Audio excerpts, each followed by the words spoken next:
Methodist Hospital of Southern California presents a Medical Minute on ankle arthritis with Dr. Braden Criswell. Arthritis is when the cartilage starts wearing down in a joint, the bones start getting close to each other, causing inflammation, irritation, and causes pain. Ankle arthritis is usually caused by a trauma, some sort of recurrent ankle instability or having a prior ankle fracture. End-stage ankle arthritis, always try conservative first. You've done the bracing, you've done therapy, you've done activity modification, then it comes down to surgery.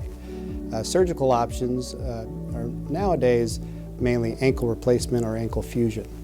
Ankle fusion has been around forever. It was considered the gold standard and improves pain significantly, helps improve walking ability because you don't have pain. The issue with a fusion is that it starts breaking down the nearby joints in the foot. With an ankle replacement, you tend to walk a lot more normal. Maintaining the ankle motion, it decreases your risk of developing arthritis in the surrounding joints.